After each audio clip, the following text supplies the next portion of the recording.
Actually, the expansion of the vehicle population. Kicks off tonight for the Green Bay Packers and the Cleveland Browns. Stadium here in Cleveland as the Browns and the Packers get set to kick off the exhibition season. The Browns have won the toss, Brian, and they will receive. The Packers will kick off. And Ryan Longwell, now not only the most accurate field goal kicker in NFL history, but now the perhaps highest paid kicker in the NFL. And we'll get a chance to see if all that weightlifting that he's done in the offseason has added to his kickoff. He's put on about 5 pounds.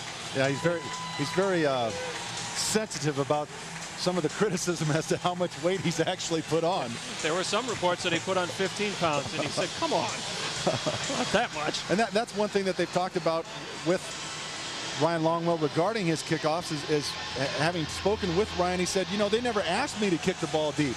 They always asked me to directional kick it, so if he ever gets the opportunity to showcase his leg strength, he says, I can kick it into the end zone. Back to receive for the Cleveland Browns, Lindsey Jackson, number 81, and Jamel White, who has had a terrific camp for the Browns. And you talk about a wide open race for running back.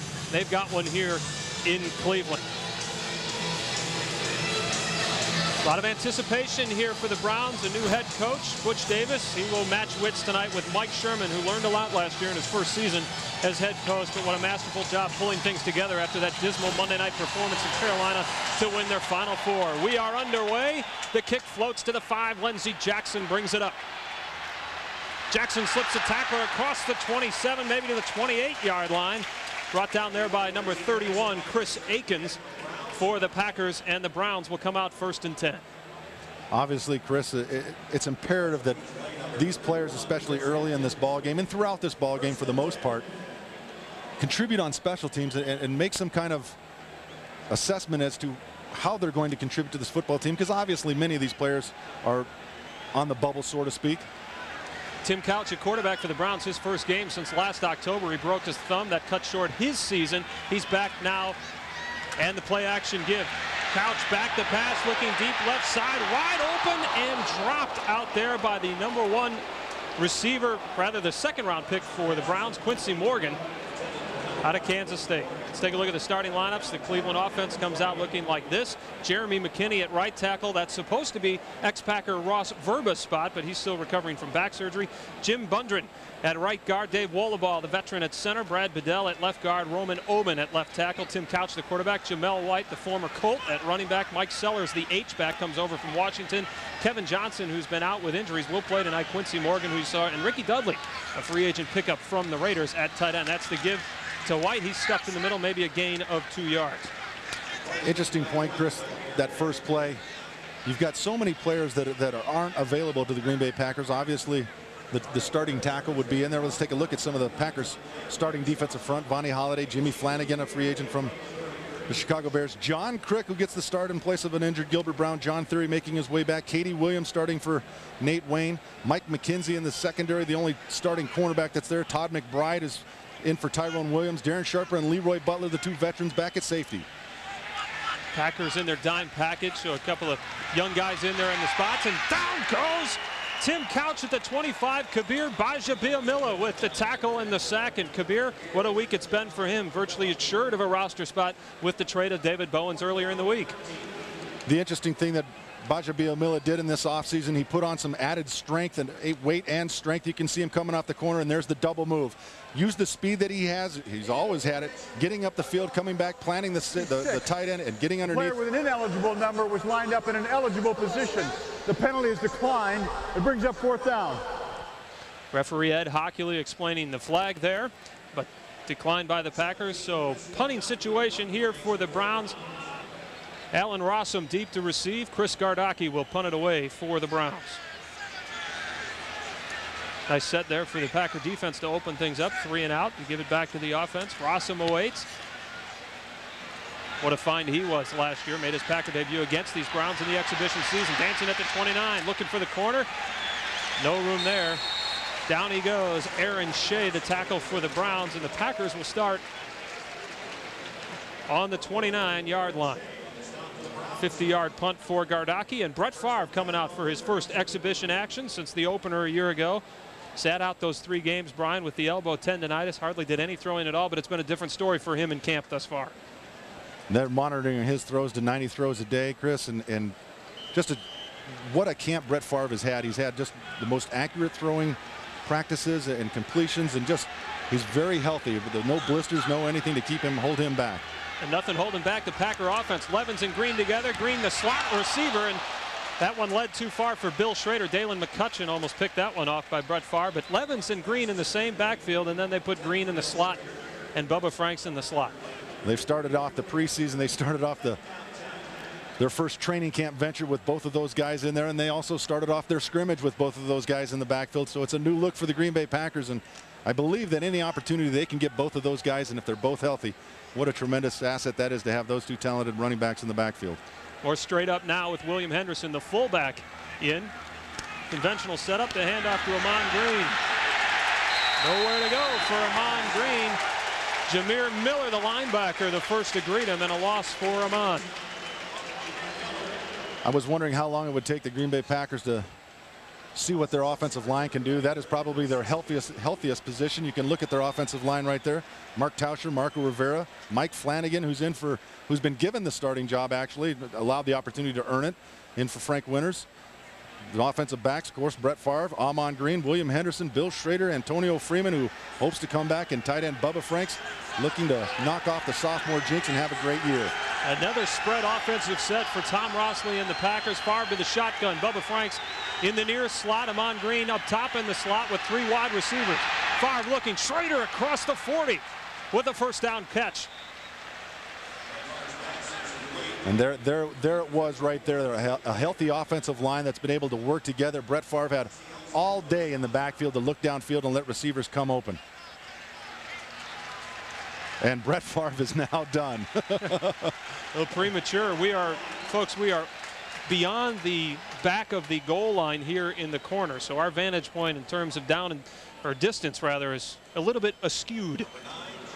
And that one where they marked Schrader was back on the 41, and that brings them a half-yard short of a first down. So Josh Bidwell will come in and punt. Both teams go 3 and out on their first offensive series. Lindsey Jackson, the receiver for the punt. It's not a good punt. Bounces off Jackson. He better get on it. He does, and now he's dancing. Met by Antoine Edwards, and that'll be the end of that. Not a great punt, not a great catch. 39 yards for Bidwell. Definitely not what Josh Bidwell was hoping to come out here and do, and he's had his struggles last year with leg strength and get off, and now comes out and hits a bad punt. When we come back, the Browns and Butch Davis will be back on offense. No score here in the early going of this exhibition opener. You're watching the Packers Television Network. 3 minutes gone by here in the exhibition opener. The starting lineup still on the field here as we begin the second offensive series for the Browns. Tim Couch back to throw around the end. Nailed by Fonnie Holiday. Rather, John Theory, that is a forward pass.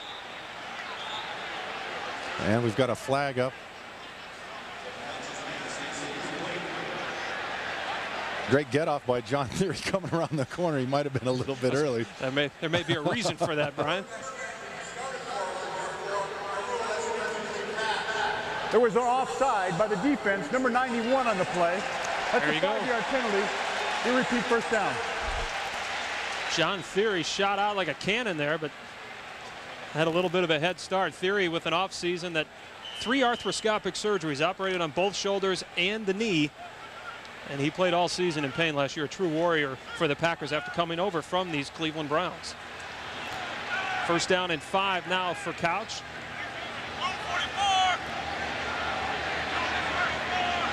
Packers in their base first string defense. Jamel White the cutback, and then not much room from there. Bernardo Harris with the tackle. I think it's going to be difficult to run against this Green Bay Packers defensive front. Ed Donatel has got them slanting and moving, and you see big Nate Wayne there starting at the weak side linebacker. They're flowing really well, and already they moved Leroy Butler up on that specific play to get that 8-man front up there, and it's very difficult to run against an 8-man front. Brian, they improved from 22nd against the run to 99 to 8th a year ago in the NFL, and allowed just 7 rushing touchdowns. That was second best in the NFL. So the more familiar they got with that Donatel scheme, the better they perform. There's a run up the middle, and now a flag coming from the back. Harris again the tackle on Jamel White. Get a holding, I think. Again, the addition of Jimmy Flanagan to this football team. He's one of the kind of guys that's a blue-collar kind of guy, gets up the field, penetrates in the backfield. There was holding by the offense, number 63. 10-yard penalty. We'll repeat second down. Left guard Brad Bedell helping spring Jamal White. Watch Jimmy Flanagan up in the middle, break the double team down. Right, you can see him taking him down right there. Watch Jimmy coming underneath, and he's going to get held on the backside, actually, right there. Pulled down to the ground. Nate Wayne, I think, is down right now. He took a shot.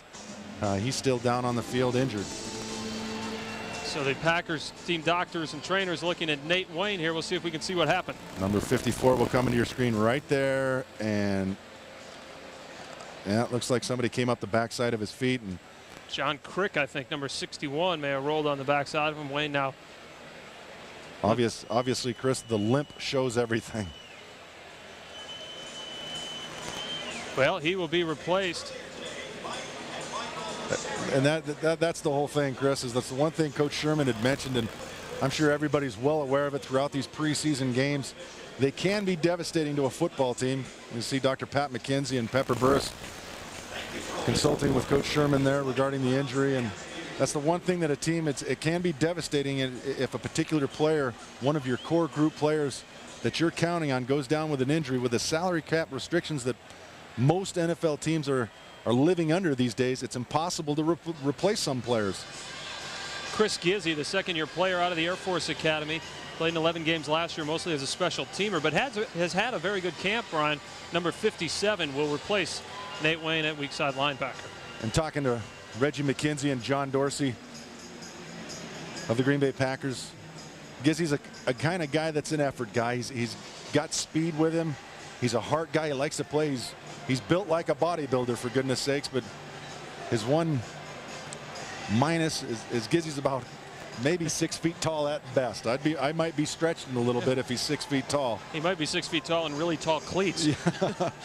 But he's an effort guy. He's counted on special teams. He did an outstanding job last year contributing in special teams, and I don't know if this is a situation where the Green Bay Packers are comfortable with number 57 being the guy that is the second guy that has to come on the field. That's where the progress of a Torrance Marshall is imperative. You're going to see him probably after this week. Talking to Coach Sherman in the production meeting prior to this game, is that the more repetitions he can get, the more ability he's going to have to move around in that defense. Third-round pick Torrance Marshall spent most of his time in the middle, but will be moved around a little bit. 2nd and 14 now for the Browns. Couch on the give, and there's Chris Gizzi sticking it right to Jamel White.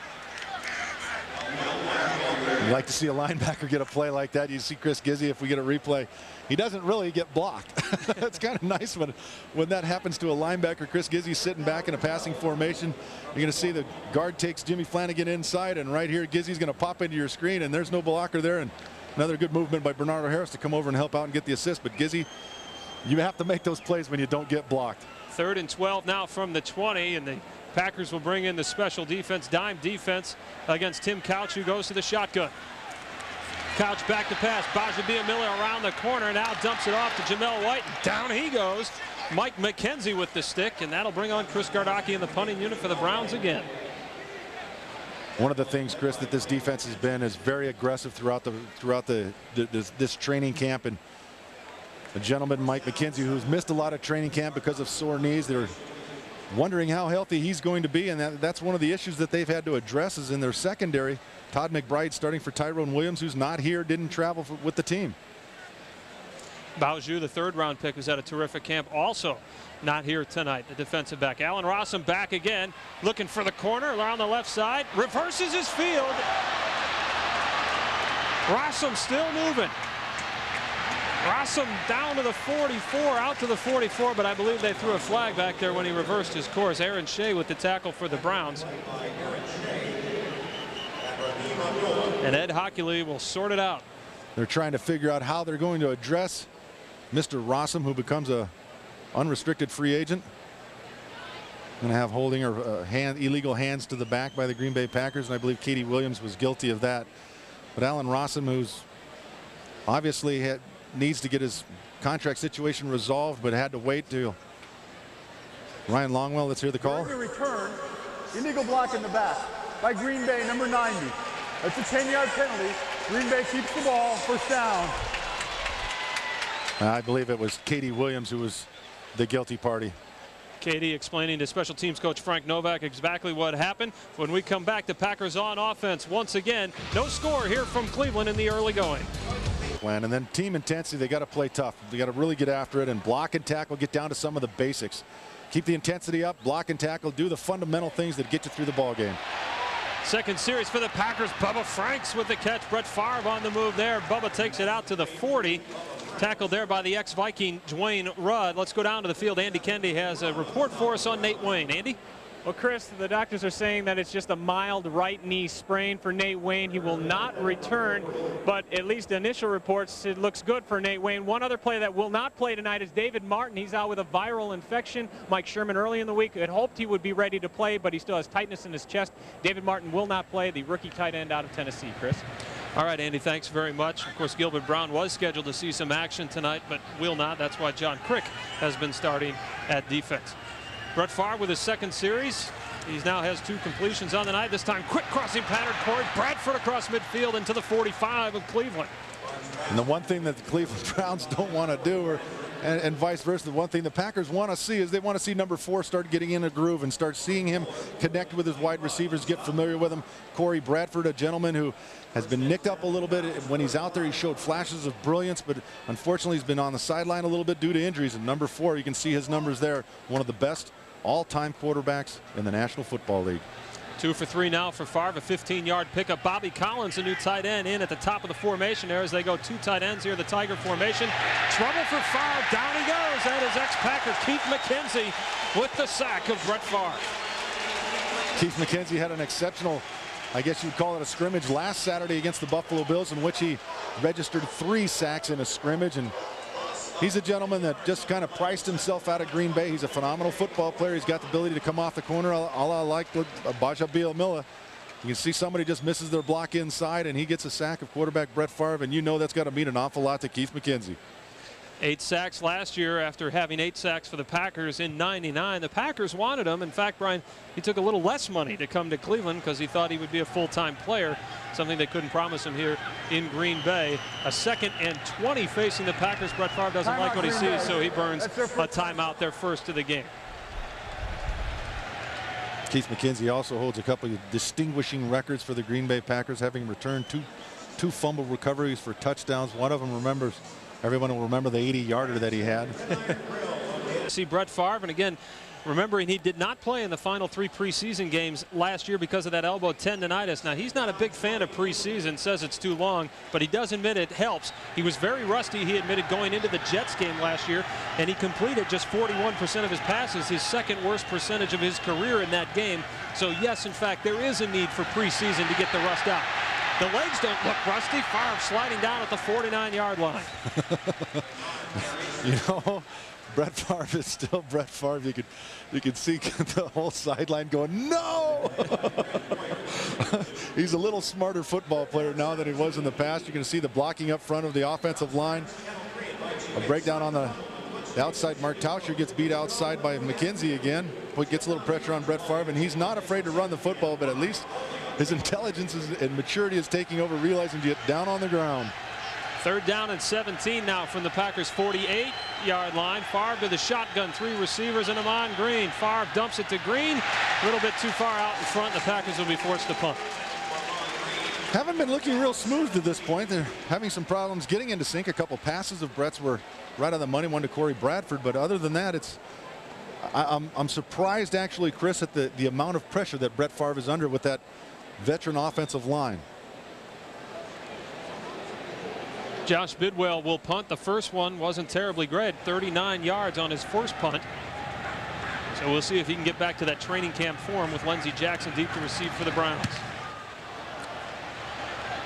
That's a good punt. And Jackson fair caught it at the 4. Well, that's a young player for you right there to help a kicker out like that. And mixing it up about the 45-yard line. Matt Snyder for the Packers and Mike Sellers for the Cleveland Browns. 47-yard kick, no return for Josh Bidwell. That's more like it. We'll be back to see what the Browns do on offense after these words on the Packers Television Network.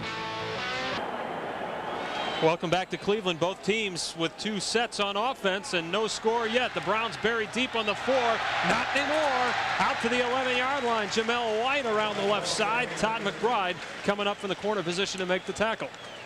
I think they caved down that right side with Jamal Reynolds coming down a little too shallow, allowing White to bounce the ball outside, and the pursuit finally caught up to him after a 7-yard gain. You see number 97, Cletius Hunt, in the ball game tonight. Of course, well publicized. He will miss the first 4 games of the season because of violating the league's substance abuse policy. He will play more tonight than probably they had originally planned just because of the injuries on the interior of that defensive line. James Greer, number 95, lining up alongside of him. He was just signed this week so they could get through this game. Jamel White carrying out to about the 14. It's amazing. It's amazing, Chris, that with the depth that they have, they're starting a guy like John Crick. You can see outside. This is one of the question marks around Jamal Reynolds, is because of his size, whether he will get swallowed up by a big defensive lineman, and that he can't afford to do. That battle was won by that tackle, tying him up right there. It's Jeremy McKinney tying him up, now measuring for the first down. Some other games in action tonight, as this is the first weekend of exhibition football, and the Minnesota Vikings back on the field.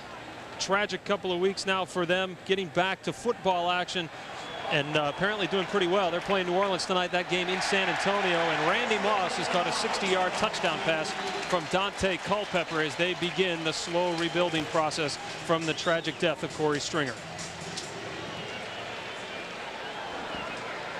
First down for the Browns, and Butch Davis, of course, brought with him a new coaching staff. Bruce Arians now the offensive coordinator for the Browns.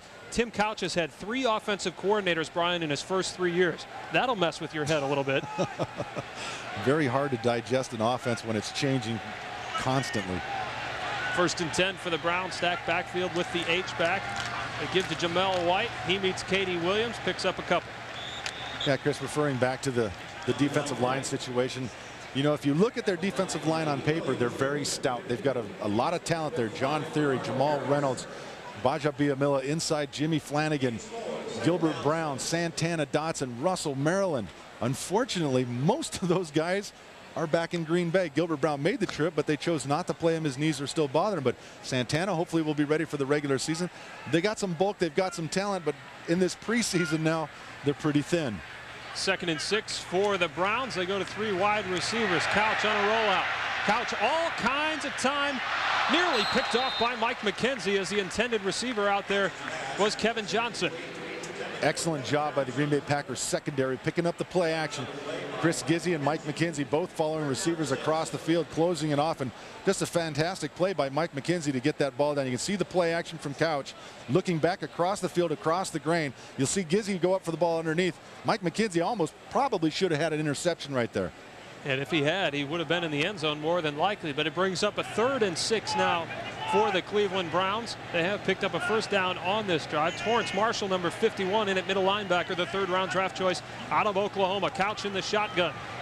Crossing pattern, Quincy Morgan. Quincy Morgan with the first down and out of bounds just inside the 35-yard line. Leroy Butler forcing him out. Underneath coverage there, Chris. Torrance Marshall tried to pin the tight end inside and did not look back across the field to pick up crossing patterns. You're going to see Couch follow this receiver all the way across. And right about here, you're going to see Torrance Marshall getting caught in between strides. Todd McBride's going to have to run him down along with Leroy Butler. See the play action here, looking back across the field, and the underneath receiver, if they've got one over the top of you, you've got to realize, and a young linebacker like that hasn't got the concept yet, they're going to bring somebody underneath you as well. 1st and 10 from the 33. The Browns been able to string together a couple first downs here. And there's another one. Kevin Johnson working on the undrafted, or rather the free agent Kevin Casefaharn, and another first down for the Browns. Now you're starting to see some changes in the secondary for the Green Bay Packers. Todd McBride at one quarter. Casefaharn is a guy who's been around quite a bit, actually, but not in the professional ranks as far as the NFL. He's played for a couple years for the Arena League along with the Canadian League, and now he's getting an opportunity. Had a fantastic family night scrimmage against the the offense in which he intercepted 2 Brett Favre passes for touchdowns. Case Fajarn played for the Demons, Brian, in the XFL this spring. The Packers have been mining the other leagues for some players. What a play. Stick there. That's Leroy Butler coming around the edge and dropping him for a loss. Any question regarding whether Leroy Butler still has football left in him was answered early in training camp. Took a pay cut in order to get some other players signed, and they're coming off the corner, taking on a block, rolling out of that block into the backfield and making the tackle. Great job by Leroy Butler. Loss of 1 on the play for the Browns. That brings up 2nd and 11.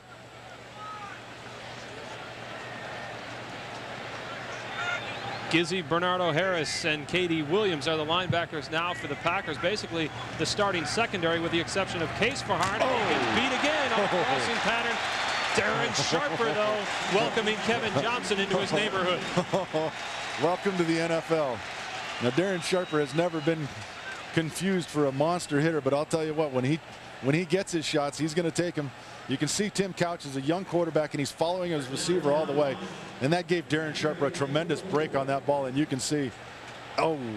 I'm not sure who got the worst of that, yeah. Kevin Johnson or Case Fajarn, who's affectionately known as Quesadilla by his teammates, because when they took one look at his name, nobody had a clue how to pronounce it. So Katie Williams just dubbed him Quesadilla. He was flattened on that one. Butler with a stick in the interior. Maybe a gain of 1 for Jamel White. And interesting that Leroy Butler and Darren Sharper actually traded positions this offseason, in which Leroy Butler is actually now what they consider their free safety, Darren Sharper being the strong safety, to get Darren Sharper up closer to the action because of his athleticism and big play ability. But now it appears Leroy Butler is the guy that's been up on the line of scrimmage making all the plays thus far. They pick up enough for another Browns first down, their 3rd of this drive as they keep it going. 1st and 10 now from the 42. But now they'll probably back him up on that one. Actually, I believe this one's going to go against Green Bay. Before the ball was snapped, encroachment by the defense. 5-yard penalty. It's still first down. Well, I give Tim Couch some credit. He's actually learned how to bark and scream already in the NFL and drew off a couple of defensive linemen. D'Angelo Lloyd, number 78, the undrafted rookie free agent out of Tennessee, caught in the wrong spot. And so 1st and 5 now for the Browns. Jamel White and H-back Mike Sellers in there. There you see Lloyd, who can sympathize with Jamal Reynolds, Brian, after going against Chad Clifton in practice at Tennessee a bunch of times. Packers bringing the heat a little bit. Quincy Morgan dropped after a maybe no gain there. Bernardo Harris on the tackle. That's one of the things that Ed Donatel and his defensive scheme employs, is that they don't sit back and wait for you. They don't let you dictate to them what kind of defense they're going to run. Bernardo Harris having an outstanding training camp thus far this year. He's really taken his play to the next level. He's more involved, he's more inspirational, and he's playing a lot more downhill. You'll see him as he attacks the line of scrimmage like never before. Packers leading tackler 3 of the last 4 seasons. Terrific second half of last season. Parlayed that into a 4-year, $11 million contract extension. Packers have their linebackers locked up now for the next couple of years. Harris there with a near nail, and now White swarmed up there by the Packers. That'll bring up 3rd down.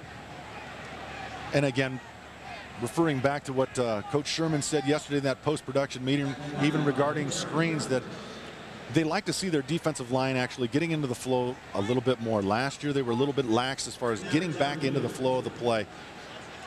And a play like that, where it's a quick outside play, it's imperative that your pursuit get to the ball. And with youth, you've got to have pursuit. Browns now with a 3rd and 2 from the Packers 34-yard line, trying to keep this drive alive. The Packers would like to stop it right here. Jamel White, the handoff. White pushing forward, and that should be enough for a first down to the 30. You see big Torrance Marshall in there, a rookie playing in the nickel package. That's a situation where he has to learn to attack the line of scrimmage. Well, the Browns are on the move, and the sellout crowd loves it here at Cleveland Brown Stadium as the first quarter winds down. No score, but the Browns are moving. We return to Cleveland after these messages. You are watching the Packers Television Network. As we welcome you back to Cleveland for the start of the second quarter, no score, but the Cleveland Browns with a drive now that has taken them to the Packers' 30-yard line, 5 first downs on this drive, Brian, and they have looked pretty good as the Packers now have rotated in some of their second unit, certainly along the front of the defensive. The evaluations are obvious now, Chris, as this game progresses. You're getting younger players in already. Cledius Hunt, Torrance Marshall getting an opportunity out there. So there's going to be mistakes. As long as you make those mistakes going full speed, you're going to be okay. Browns keeping with that first unit on offense, and Tim Couch trying to see if they can finish off this drive. Play action fake. Couch now looking for Quincy Morgan. Broken up by Corey Chamberlain. Another camp pickup by the Packers. What a tremendous play by that young man. The one thing that the Packers tried to address this offseason with their drafting of Jamal Reynolds is to get a little bit more pressure on the quarterback, and Tim Couch had all day to sit back there. But look at that concentration and getting a hand on the ball at the right time. Tremendous job by Chamberlain. Corey Chamberlain, a late addition here in camp when the injury started to hit the defensive backfield. Played with Jacksonville a little bit in 1999, but out of football last year. But getting all kinds of time here in camp because of the injuries. Jamel White, Katie Williams able to wrap him up, coming around the side of the formation. Down he goes. That'll bring up third down. Testing Jamal Reynolds again on the other side. He's a little bit on the undersized, I guess you would say, for a defensive end at 255 pounds. And that was one of the question marks, is if they put a tight end over him, is he going to be able to man up over there and hold the point? And they're a very good job. Third down and 8 from the Packers' 28-yard line. Tim Couch with Jamel White in the backfield. Kevin Johnson, Lindsey Jackson, Quincy Morgan's the wideout. That is Kevin Johnson against Kevin Casefarn. And that probably is enough for the first down. Again, now the play moving away from our broadcast vantage point. And it is another first down for the Browns, their 6th of this drive. Chris, it's imperative that for the Cleveland Browns and their organization and Butch Davis, their head coach, that they establish something, that they do something positive. Thus, you're seeing a Tim Couch on the field this long, and an offense that's actually performing very well. Couch, of course, compared to Peyton Manning a little bit. Now he has Peyton Manning's former quarterbacks coach as his coordinator. Bruce Arians over from Indianapolis. Jamel White dumped off. D'Angelo Lloyd chasing him down, but that's inside the 10-yard line now for Cleveland. This has been an impressive drive. The one thing, Chris, that they, again, referring back to addressing this offseason with defensive line and putting pressure on the quarterback without having to bring an extra guy. Green Bay right now is sitting back, playing their zone defense behind the front four, and they're not getting any pressure on Couch, and he's just picking them apart. Officially, they mark it. It looks like the 8. They're calling it the 9, but we'll say the 8. This drive started back on the Browns' 4-yard line. Jamel White taken down by Katie Williams inside the 5, but there is a flag on the field. They're picking and chipping away at this front 4 of the Green Bay Packers. That's kind of a rebuilt unit. A lot of the names you will not recognize out there. See what Mr. Hockley has to say. By Cleveland, number 82, 10-yard penalty. Repeat first down. Former Raider Ricky Dudley getting called for the hold, so that'll back things up. Your officials tonight: Ed Hockley, the referee; Steve Wilson, the umpire. We'll have a little bit more about him coming up because the NFL is changing some things with the umpire. Head linesman Mark Hittner, line judge Mark Perlman, field judge Tom Sifferman, side judge Laird Hayes, back judge Don Carey, replays Heidi Anchik and Mark Burns. And this crew was in Green Bay. Some of them were in Green Bay for the scrimmage. Oh. Ladies and gentlemen, John Crick. Allow me to introduce you to my little friend, Mr. Crick. Just a tremendous story for this young man. He is little for a defensive lineman. His opportunities to make this team are probably very, very slender with the depth that Green Bay has. But the gentleman also is trying to battle diabetes, and he's been around with the Memphis Maniacs of the XFL. Second down and 20. Remember, they had it first and goal, so they have to score to end this drive. Kevin Johnson takes it back down to the 8. Scott McGarrahan with the tackle there, and that brings up 3rd and goal.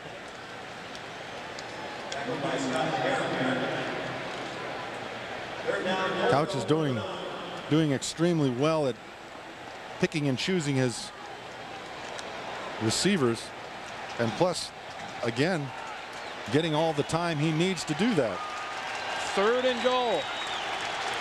This drive started again on the Cleveland 4-yard line. Shotgun for Couch. Packers rush 4. Wide open touchdown. That is Jamel White, and a breakdown somewhere.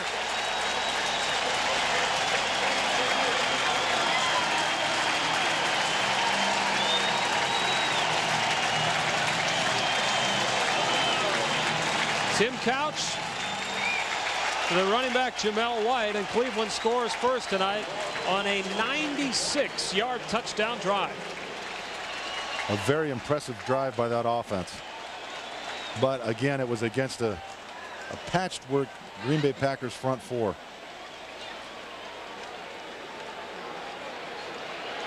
Extra point is up and good, and Cleveland leads it 7-0 with 11:15 left to go here in the first half. Very impressive drive for the Browns. We'll see if the Packers can answer. I expect Doug Peterson on the field when we return. 7-0 Browns.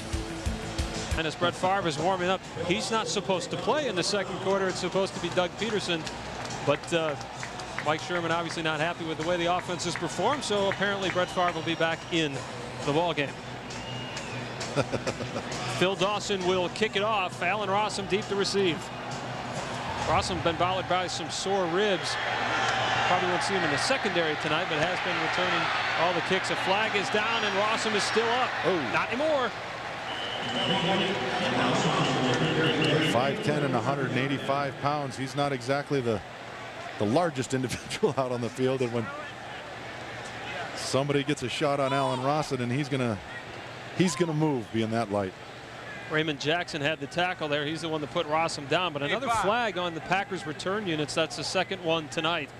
During the return, holding by Green Bay number 44. The 10-yard penalty. Green Bay keeps the ball. First down. Matt Snyder with the infraction. Again, that's the second one on Packer return units tonight. Frank Novak won't be happy about that. We revisit the touchdown. Brian? You know, watch the number 23 coming out of the backfield, and what happens is Torrance Marshall just doesn't lock up on his receiver. That is the running back. That is his guy. He tends to look back, as any young player does, is watch the quarterback, allow the running back to get behind him. An easy toss for the touchdown. Favre with Henderson, and now Dorsey Levens in the backfield to give to Levens up the middle, and Dorsey Levens with a nice gain out across the 25, mark it at the 26. What a tremendous attribute this is, to be able to roll back and forth with an Amon Green and Dorsey Levens. And Dorsey Levens, all he wants to do is prove his health. All the questions, he's so tired of answering the questions of how are your knees, how are your knees. Well, let me just get out there and show you how my knees are, and that's what he's hoping for, and that's what he's trying to display. Gain of 7 for Levens. And that makes him sell an ad for that. Second down and 3 from the 26. Favre drop for Henderson, and met right away. Number 58, Wally Rayner, and down he goes, and another flag on the field. Holding against the Packers. Pressure up front. They're busting down this veteran offensive line, which is very, very surprising. I believe it's going to be Marco Rivera that gets caught with the infraction of holding back, and it was kind of be a quick screen for Green Bay. And Holding by the offense, number 62. After this 10-yard penalty, correction, 10-yard penalty, repeat second down. And they are backing up the Packers to the dog pound as it gets loud down there for Brett Favre and company, and it has been a rather sluggish performance thus far for the first string offense. Anything but crisp, I would use to describe this. And this is the first unit, the first offensive line that has had all of training camp working together, and it is a veteran offensive line. Bill Schrader, Corey Bradford, and Antonio Freeman in the near slot, your receivers. Henderson and Levens the back, crossing route Bradford, down he goes. After a gain out to the 28-yard line, Lamar Chapman bringing him down. Just a quick look for Corey Bradford. Tremendous size and everything. You take a look at Brett Favre's and the Cleveland Browns first quarter statistics, first downs. Look at the yards rushing for Green Bay, -2. Time of possession because of that big Brown drive to end the first quarter. definitely in Cleveland's favor. 3rd down and 6 now for the Packers. Favre looking for Schrader out of bounds, and that is a 1st down, but a flag on the field. Cleveland is really surprising at the ease in which they are breaking down the Green Bay Packers offensive line and getting pressure on Brett Favre. And it's not consistently the same guy. It's across the line. This is going to come from the left side. I believe it's going to be Mike Wall. Ed Hockley's wrist is going to be sore here in a second. There were 2 fouls by Green Bay on the play. Holding, number 68. There was also illegal hands to the face by number 65. The latter penalty is accepted, 10-yard penalty. Repeat 3rd down. Mike Wall and Mark Tauscher getting caught there. That sets it back. 3rd down and 16 for the Packers.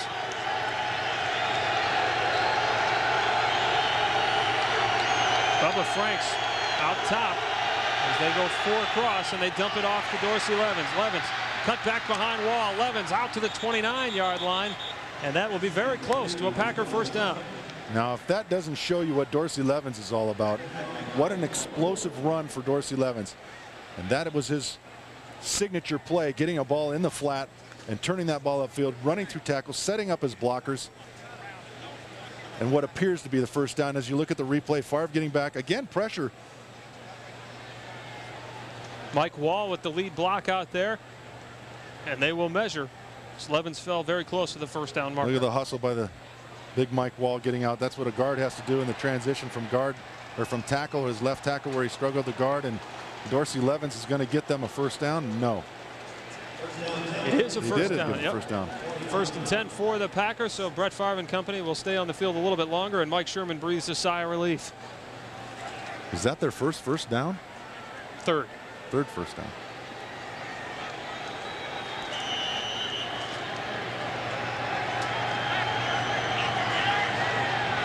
Check it, that's 2nd 1st down of this drive, 4th of the game. They give to Levens on the pitch. Look at the moves. The knees are firing. Dorsey Levens near midfield, a big pickup for Dorsey Levens, and the Packers now on the move. This 1st string offense getting a little more time after 2 nondescript series in the 1st quarter. I know this is the preseason, Chris, and I know that Dorsey's doing some spectacular things, changing directions here on this run, but I would like to see Dorsey finish this run off. He has an opportunity here. A great cutback. Offensive line opening up a beautiful cutback, running through a tackle there, but right here, finish that run off. Make that defensive back pay. Especially since it's Corey Fuller, the ex-Viking, who has had some run-ins in the past with the Packers. He was the one that poked Frank Winters in the eye back at Lambeau Field a couple years ago.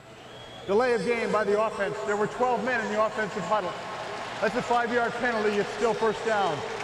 And this has been anything but a crisp game for the Green Bay Packers. The penalties are starting to mount up for these guys, and that's one thing that I know. Mike Sherman, being a protege of Mike Holmgren, they were always concerned about total numbers of penalty and penalty yardage. It's difficult to make those yards up when you're now looking at 2nd and 15. That was a gain of 20 for Dorsey Levens a moment ago. There you see the numbers on Brett Favre. 3 wide receivers, Bradford, Schrader, and Freeman in the slot. Amon Green, the lone running back. He has the ball. Amon Green across the 50 to the 47-yard line of Cleveland. Earl Little with the tackle. What a change of pace they have the ability to do. Amon Green has speed that Dorsey does not have. I think Dorsey's got a little bit more of a wiggle to him as far as the cutback abilities. Not that Amon doesn't have that, but I like the way Amon finished that runoff, though. Just put the head right in the chest of that defender and made him tip the pile in their favor. William Henderson back in. High formation now. Favre faked the handoff to Green. Favre stepping up. What a grab by Bubba Franks to the 40-yard line. Well, if that's any indication of what kind of year he's going to have, everybody, I don't like to reference the problems that he went through last year, but one of them was definitely holding on to the ball in there. Showed tremendous concentration and getting that secondary grab. You'll see the replay here. Favre getting back again under pressure from the outside. Courtney Brown, last year's #1 overall pick against Clifton, almost bringing down Favre. Great concentration by Bubba Franks, who has had, Brian, an outstanding camp, particularly in red zone work, and obviously that's where they need him most in this offense. Amon Green now in motion down to the bottom of your screen. He'll set up the screen to Levens. Plenty of room out in front. Levens getting forward even after contact down to the 30-yard line. If you'll remember back, Chris, to Mike Holmgren air, the Mike Holmgren air, that was their staple play. You would probably see at least 6 or 7 screens a ball game, and I think that's one of the plays that Mike Sherman would like to see them go back to and have success with. They haven't been able to do it the past couple of years, and it's a great addition to their playbook. It's one of the 3 goals he put on the chalkboard at the start of this game: defend screens, execute screens. That one sets up second and short. They give to Levens. Levens trying to fight for the first down. I don't think he got there, and it'll be 3rd and short. Courtney Brown, the defensive end, with the stop. You've got to be able to move the line of scrimmage, especially as big as Green Bay's offensive line is, averaging over 300 pounds. You would think that a Chad Clifton, Gibraltar, who's a mountain of a man and really has a little bit of nastiness to him, would be able to get that first down, especially as short as it was.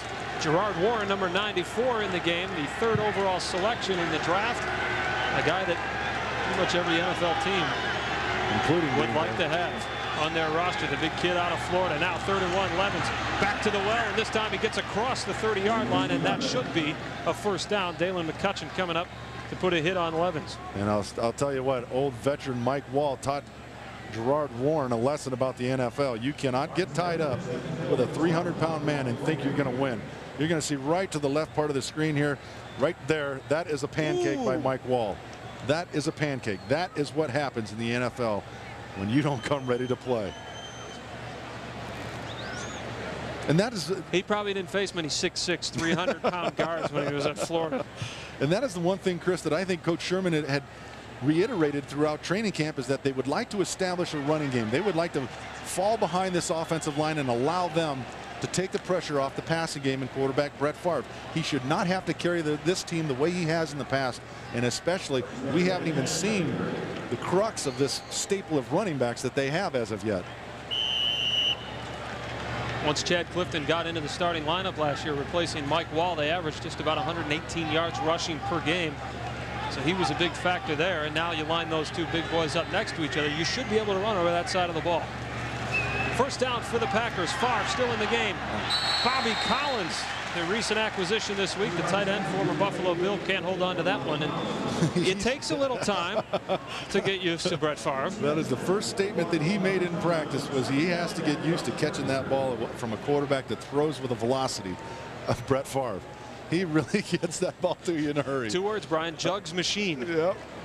And on high. And that is about the only way to duplicate the velocity in which Brett Favre throws with, is a machine. 2nd and 10 from the 30. Henderson and Dorsey Levens in the backfield. The pitch to Levens, cuts it back, gets nothing. Dwayne Rudd, the former Viking, joined the Browns as an unrestricted free agent in the offseason with the tackle.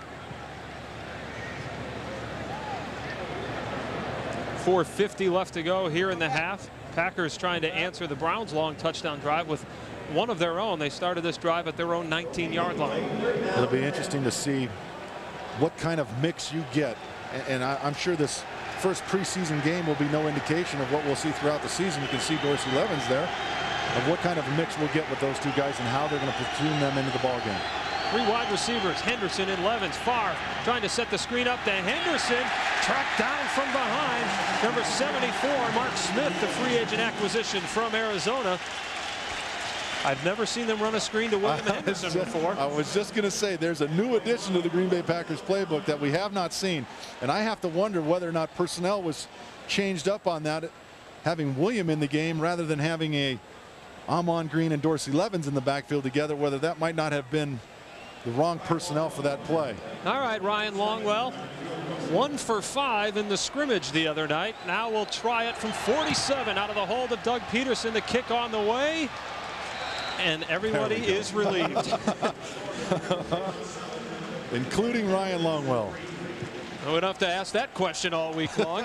Ryan Longwell knocks it home from 47. The Packers on the board. They trail the Browns 7-3. We'll return to Cleveland after these words on the Packers Television Network. Time to get the kinks out offensively and defensively. Well, Mike Sherman talks about the importance of building team chemistry. Last year he took the team bowling. This year, earlier in the year, he took the team to go play paintball. And also, at the end of practice during training camp already, he's had field goal kicking contests with the non-kickers, and he had a chipping contest with the golfers on the squad. Tyrone Williams won that. So team chemistry, a major issue with Coach Sherman. All right, Andy, thanks very much. Jamel White taking the kickoff from Ryan Longwell at about the 5 and bringing it out across the 30-yard line as the Browns now will come back with their second string offense, and former Packer Ty Detmer will be the quarterback when we come back to Cleveland Browns Stadium. 7-3 Browns. You're watching the Packers Television Network. Ty Detmer, the former Packer, entering his 10th year in the NFL, now will quarterback the Browns. He missed all of last season after tearing his Achilles tendon in the preseason. That brought in Doug Peterson to Cleveland, who actually wound up starting a bunch of games for the Browns, and now Detmer healthy and a chance to win the backup quarterback spot. But he better get rid of it, and he does. Aaron Shea catches it, takes it across the 35-yard line. Kabir Bajabiamila coming around the corner, showing some of that elusive speed of his, but it was funny talking to Ty before the game. Ty was there. Ty was in Green Bay while I was there, and you know, he says the Achilles doesn't bother him anymore. It's everything else. The Packers now with their second unit. Kevin Case-Fahar and Corey Chamberlain the corners. Antoine Edwards, Scott McGarrahan the safeties. We'll get the rest of it set for you after this play. Second down and 4. Detmer rolls right, throws back left. Quincy Morgan with the big gain on Corey Chamberlain. Big strike from Ty Detmer. Well, Ty Detmer is almost an unfair number 2 quarterback to have to bring into a game like this. He's been around the NFL. You're going to see a tremendous play fake here that bites the linebackers up underneath. They get back, and he's looking across the field and just on the money. Quincy Morgan, big size, good speed, out of Kansas State, the second-round draft choice of Cleveland this year. And the Browns at the 28-yard line of the Packers, trying to answer Ryan Longwell's field goal. Movement on the line, flags flying. And that is Travis Prentice. Check that, James Jackson, the third-round draft choice out of Miami, but flags on the field. I think we're going to have an offside by the defensive front of the Green Bay Packers. Ty, one of those veteran quarterbacks. Offside by the defense. That's a 5-yard penalty. Repeat first down. Ladies and gentlemen, fortunate tonight to have one of America's most enduring corporate images joining us on the broadcast. The Goodyear blimp floating high overhead Cleveland Browns Stadium, providing the beautiful aerial views tonight. The spirit of Goodyear. Goodyear asked the questions. Did you check your tires today? Beautiful shot, huh? I'm really impressed with this stadium compared to what we used to play in. Now, what was the story you were telling me? You came in one time to get dressed for a game here at Old Cleveland Municipal Stadium, and what was going on? A rat was eating my shoulder pads. Great big rat, bigger than my dog. He's scared. I'm not kidding you, Chris. I kicked my shoulder pads, and this rat snarled at me. He wasn't afraid of me. Did you see where he went? I didn't care where he went. As long as he went? Yeah, as long as he didn't take my shoulder pads with him. That's the 2-minute warning. 2-minute warning here. The Browns lead at 7-3, and at the 23-yard line of the Packers. We'll come back to see what happens. You are watching Packer preseason football. Mike Sherman not liking it so far. We'll see if it turns around. We'll come back to Cleveland right after this. At the Cleveland Browns Stadium, the Browns with a 96-yard touchdown drive. The Packers went 52 yards on their last drive. Ryan Longwell with the field goal. That's where we stand right now. Both teams with their second units in. Ty Detmer, the big pass completion to Quincy Morgan, has the Browns knocking on the doorstep again. First down and 5 after the penalty. They are at the 23-yard line of the Packers. James Jackson, the running back now for Ty Detmer. Lindsey Jackson, Quincy Morgan's the receiver. And that's the give to Jackson. Stretch play left, ridden out of bounds by Scott McGarrahan. Got to the corner awfully quick. Scott McGarrahan is one of those individuals who is fighting for a roster spot strictly through his special teams contributions, but in the preseason, obviously all of these individuals will get the opportunity to play. 2nd down and 1 on the 19. Jackson coming up just shy of a 1st down. 1:55 left on the clock. 2 tight ends for the Browns. A give to Jackson again, reverses his field. Chris Gizzy wraps him up, but he has the 1st down and takes it inside the 15-yard line. How about this for a resume? In high school, James Jackson was a backup to Fred Taylor before he got his shot. And at the University of Miami, he backed up Edgerrin James before he got his shot. And had he not been hurt in the Sugar Bowl last year, he may have been drafted higher than the 3rd round. Patience is a virtue. And speed will get you drafted. Yep. What is, you can't coach speed. Coach Sherman said, I want guys that are fast. I can coach everything else. Shea in the slot to the top. 1st down and 10. Jackson takes it inside the 10 down to the 7-yard line. K.D. Williams with the stop. Picking and choosing holes on that defensive front.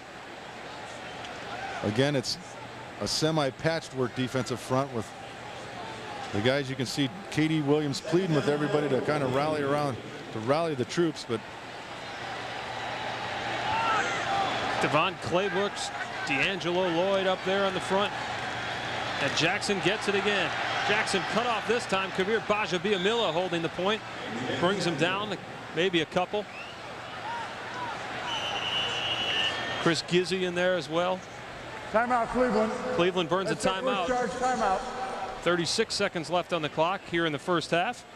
Here in the lower right, and perhaps a concerning image just above it. Darren Sharper with ice on his hand. Andy Kennedy working on that. We'll get an update for you. Gilbert Brown hoping to see some action tonight, but after warm-ups, a little tender knee action. They didn't want to risk it, so he is a interested spectator tonight as it's 3rd and 2 now from the 6. 36 seconds left to go. Gonna get a lead play in here. Detmer on a play action pass. Detmer into the end zone. Tipped, and intercepted. That is Devon Claybrooks. Alert play by the defensive tackle. By Green Bay in the end zone for a touchback. How about that for your first NFL game? 1st down. Well, that's what we talked about, Chris, when we referenced defensive linemen getting back into the flow of the game, getting back to coverage. You're going to see Ty Detmer come back on the replay. Good pressure by Kabir Bajabiamila, but then a whole bunch of guys back there that just can't seem to get all these DBs that train at that all week long trying to catch the football, and it's the defensive lineman that comes back and makes the grab. If you took McGarrahan, Case Fajarn, and Chamberlain and Claybrooks in the pool, and then have to know where you're at, to stay down, not to try to get up and run the ball. Great play by Claybrooks. The undrafted free agent rookie out of East Carolina. 27 seconds on the clock, and the Packers just going to take a knee. Doug Peterson not doing anything to win the second quarterback shot on that play, as time will wind down here in Cleveland. Then the Browns take a 7-3 for the end zone. Rondell taking it to the 16-17-yard line. Anthony Poindexter, who's come over from the Baltimore Ravens in the offseason with the tackle for the Cleveland Browns. I was right at the cusp of whether or not you want to figure that's a chance that you want to return the ball from that depth in the end zone. He was probably a better part of 4 or 5 yards deep in the end zone. And now when you look at the ball on the 17-yard line, maybe there was a decision there that you can't fault a rookie for trying to make a statement in a preseason game. Doug Peterson comes out as receivers Corey Bradford and Donald Driver to the bottom of your screen. And Rondell Mealy already showing the elusiveness, gets it out to about the 22-yard line. And Mealy, who was the sensation of training camp a year ago, and then tore his ACL in the first preseason game against the Jets, but not before he scored a touchdown after the injury, has been right back on track in this training camp. And Reggie McKenzie, the director of pro personnel, said he has been maybe the most impressive guy in training camp thus far, given where he's come from. That's Snyder, the fullback, in the backfield. Earl Dotson in at right tackle. Earl Dotson hasn't played since the first series of the Buffalo game back in week 2 of last year. And there's Mealy taking it across the 35, and I think the knee is not worried about contact. No. Rondell Mealy is the largest of that second tier of running backs, that those 3 gentlemen that are fighting for possibly one position. better part of 6 feet tall, 225 pounds. And here you can see excellent hands, and that's one of the things you have to have in this West Coast offense. Goes up and gets the ball. Matt Snyder lays a block, and Rondell Mealy lowers his shoulder and runs people over, and that's what you like to see. 1st and 10 from the 35. This time they give to Mealy. And he takes it to about the 37-yard line. Get the offensive line set for you as well. Bobby Collins, the tight end now. Bill Ferrario, number 63, the 4th-round pick out of Wisconsin, in at left guard. We mentioned Earl Dotson in at right tackle. Coach Sherman right now has a backfield out there that is really adept at running people over. Fullback Matt Snyder is in there. You can see big Earl Dotson, who's trying to prove everybody that he's ready to play and physically fit. Frank Winters in with the 2nd unit at center. Barry Stokes at left tackle as Peterson gets away from the sack, and Peterson on the move. This is where he has the advantage over Billy Joe Tolliver. And that is exactly what Coach Sherman said. That is his advantage, is that is his athleticism and his speed and his ability to avoid pressure. And there you saw just a great move by Doug Peterson. And there again, you're going to see Rondell Mealy, the back, who's going to miss his block on the outside backer right there. And that's a question mark for him. He's got to be a better blocker in the backfield. And then the wheels by Doug Peterson. He's impressively fast for a quarterback. Runs right into the arms of Billy Schrader and Brett Favre. Raheem Abdullah, the one that forced him out of the pocket. Gerard Warren, number 94, the big rookie defensive tackle, going against Frank Winters and Bill Ferrario up front for the Packers. Again around the side, Earl Dotson couldn't get a block, and now Peterson gets creamed, and the ball is loose. And Bill Ferrario. Welcome to the NFL, Bill. Your first fumble recovery. Again, as surprising as it is to see this kind of pressure coming from it, again, with the exception of Ferrario in there, Earl Dotson, Frank Winters, you've got a pretty veteran core of offensive linemen on this football team, and Peterson, along with Brett Favre, have been under constant pressure every time they've dropped back to pass. Richard Mercier, the free agent, is the right guard, and now they give Damon Parker in the game, and Damon takes it across the 45-yard line on a 2nd and long situation. It was 2nd and 11, and Gerard Warren, you can see the big fella can go sideline to sideline with the tackle. One of the things that I'm sure a lot of the Green Bay Packer fans are interested in is that with Baltimore Ravens losing their running back, there was the discussions as to whether or not Green Bay would be willing to trade one of the 3 backup running backs that they have. And today Baltimore signed running back Terry Allen, who had played for the Minnesota Vikings and the Washington Redskins, to a contract. 2nd-round pick Robert Ferguson, the wide receiver, is in the slot to the top of your screen. That's Donald Driver in motion. So Ferguson, his first action on 3rd down and 9. Charles Lee with the 1st down reception and out of bounds. Charles Lee had a terrific camp a year ago. Started out well in the regular season, then kind of petered out, as some rookies tend to do. But Charles Lee has had an excellent camp once again. And I think that is one of the positions, Bill, as we look at the replay again. Here we finally get Doug Peterson some time in the backfield to sit back and look at the field, and Charles Lee gets himself open on a sideline out pattern. But that's one of the positions that I think will be impacted by Cledius Hunt's suspension for 4 games. They'll have to keep an extra defensive lineman, and linebacker and wide receiver are the 2 positions. Again, Corey Bradford coming up with a great reception and another 1st down on an outside pattern. But Chris, that's one of the 2 positions that will be impacted by Cledius Hunt's suspension.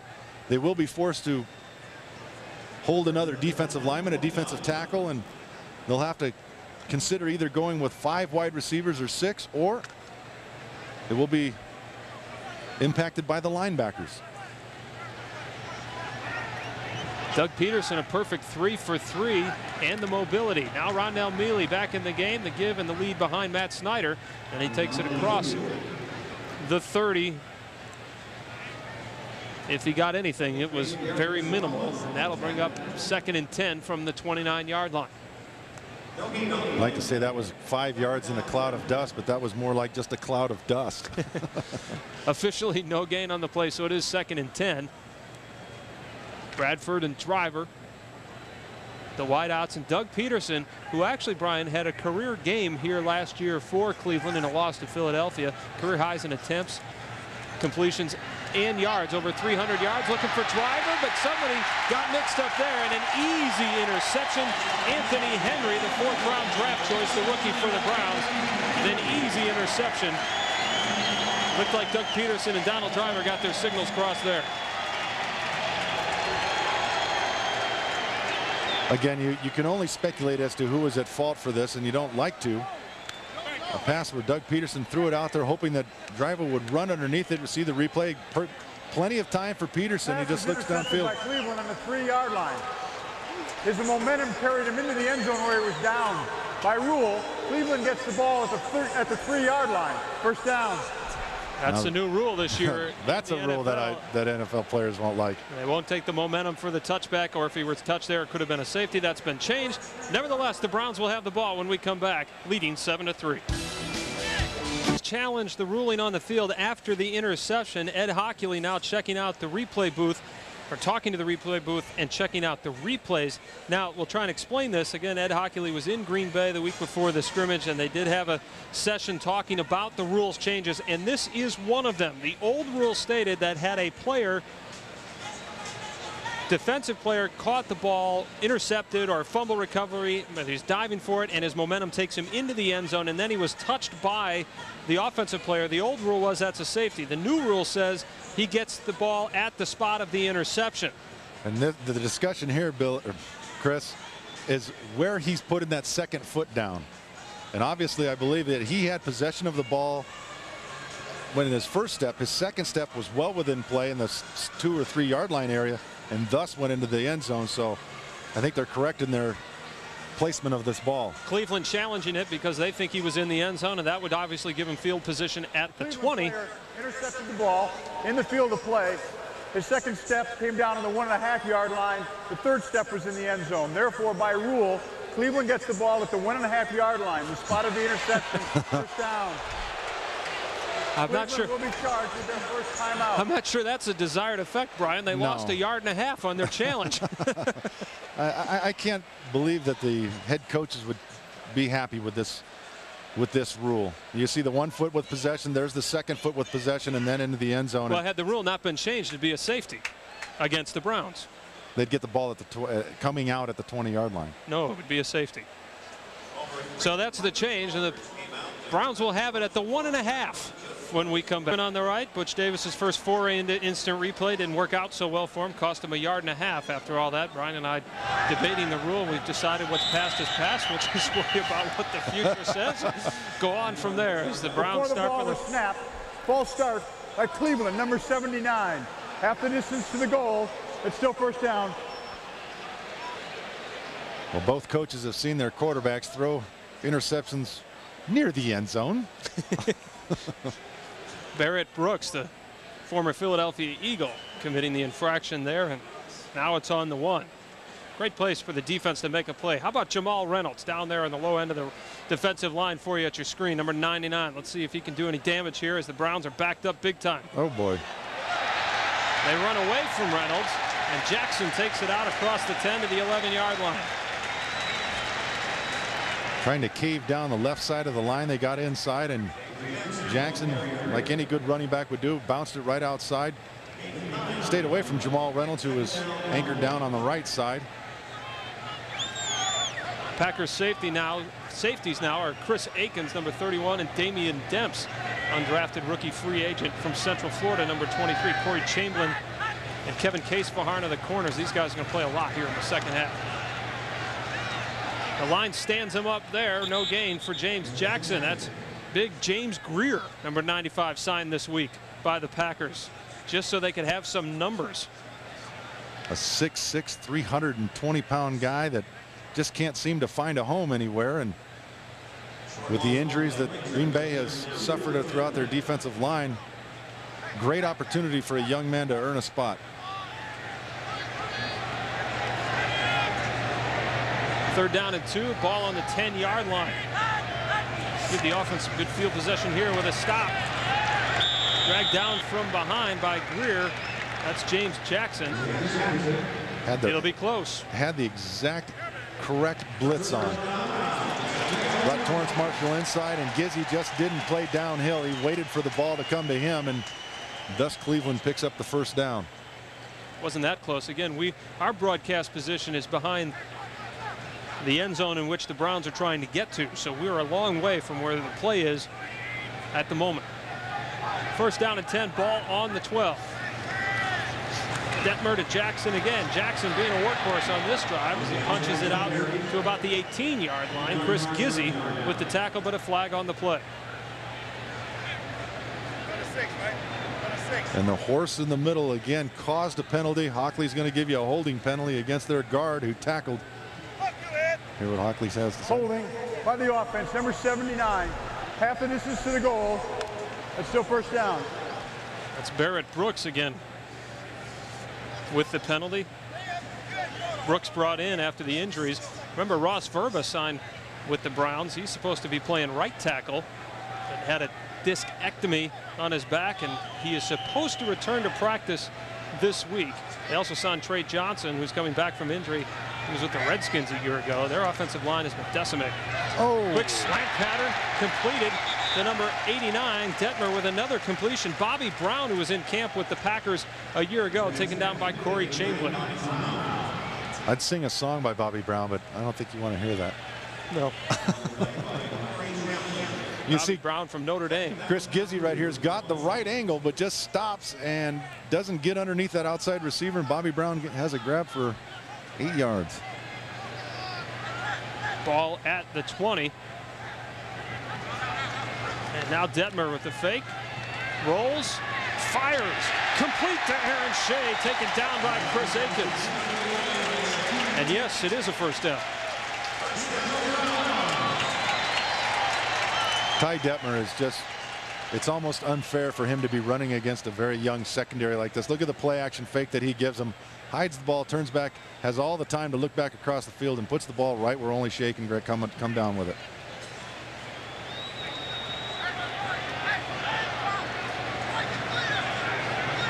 First down and 10 from the Browns, 38-yard line. Strangely enough, Detmer was almost traded in the offseason. No gain there for Jackson. They talked about trading him to the Detroit Lions to go with Marty Morningwig over there. The Browns wanted a 3rd-round pick. Lions only willing to give up a 5th-round pick, so Ty Detmer stays in Cleveland. And right now running number 2 behind Tim Couch. Repeat first down. Hold on Sean O'Hara, the center for the Browns. Packers young defensive line is doing an admirable job of creating penalties. James Greer's caused 2 of them himself, just with his strength and power trying to hit the crease, and Ed Donatel's one gap scheme, getting upfield and disrupting things, seems to be working for that defensive line. Cledius Hunt in there along with James Greer, Kabir Bajabiamila, and D'Angelo Lloyd. First and 20 for the Browns, trying to set up a screen. Chris Akins delivering the blow at the 36-yard line. Torrance Marshall helping clean up.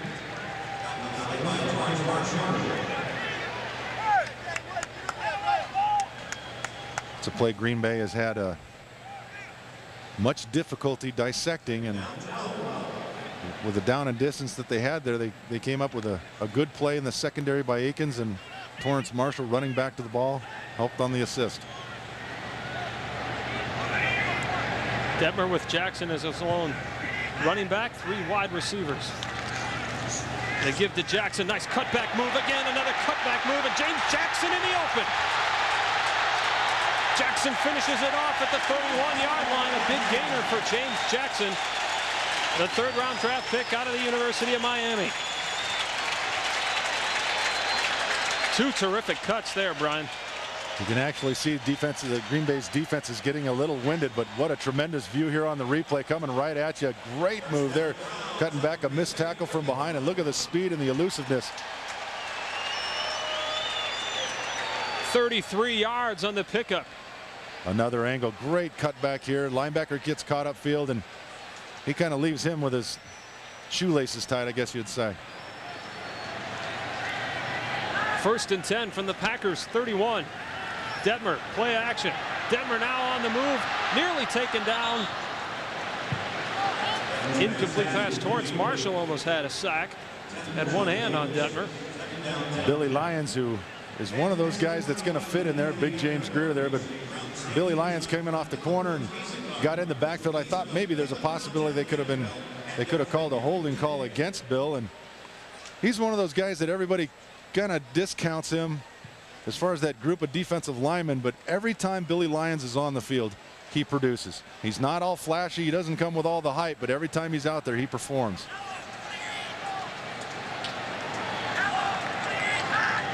Second down and 10, and now flags flying. Referees are getting a lot of practice with the flags. Before the ball was snapped, ball start, Cleveland, number 75, 5-yard penalty, and it's still second down. Good time to remind you that this broadcast is authorized under the broadcasting rights granted by the Green Bay Packers Incorporated solely for the entertainment of our viewing audience. Any publication or rebroadcast or other use of the descriptions and accounts of this game without the written consent of the Green Bay Packers is strictly prohibited. Chris, it's interesting with the heat that Green Bay has had in most of the football teams. It'll be interesting to see how, when these players get into a 20 or 30 play series, what type of conditioning. Now that should be intentional grounding right there. Chris Gizzy coming off the corner, got the Ty Detmer and had him in the grass. That should be in the grass. Well, he had Aaron Shea. At least he threw it in his direction. Chris Gizzy almost with the sack, but it brings up 3rd and 15 now from the Packers 36. But getting back to that conditioning situation, Chris, because of the heat, I'm sure many teams have avoided conditioning. And you think when you get into camp, most players are in shape, but you haven't been able to get that extra conditioning that you like to get throughout training camp. And when you see players like this getting a little fatigued, you have to wonder if maybe because of the lack of conditioning, they may not be in top shape as of yet. 3rd down, 15. Detmer back to pass. Detmer complete at the 19-yard line. That is Zola Davis, a former camper with the Packers, and that is another Browns first down. Again, Chris, you'll see Ty Detmer drop back on the replay here. No pressure whatsoever on Ty Detmer. In the underneath coverage of Green Bay, you saw the linebackers probably a little bit shallow because they had somebody underneath him. You can see Torrance Marshall sit down, turn and look back to the quarterback. Katie Williams out there. Somebody's underneath you. They've got somebody behind you. First down and 10 from the 19-yard line. Zola Davis in camp a couple of years ago with a 17-yard pickup and all kinds of time for Detmer. Now flushed, completes the pass. Gizzy trying to track down Jamie German, and then he gets planted by Devon Claybrook. Yeah. Decleated. That's what happens when a 300-pound defensive lineman gets into a 185-pound wide receiver. It hurts. Still a pickup of 8 for the Browns, setting up a 2nd and short 2. Way too much time for Ty Detmer to sit back there and dissect that defense.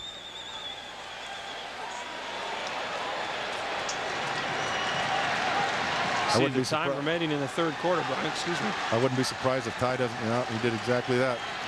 Quick count. James Jackson powers across for a first down. That'll set up the Browns 1st and goal from the 6.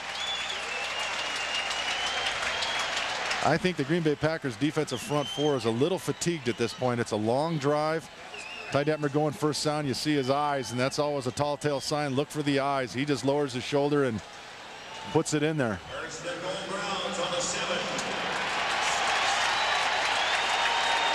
James Jackson started for Butch Davis at Miami last year and maybe starting to separate a little bit, although Jamel White has played well tonight.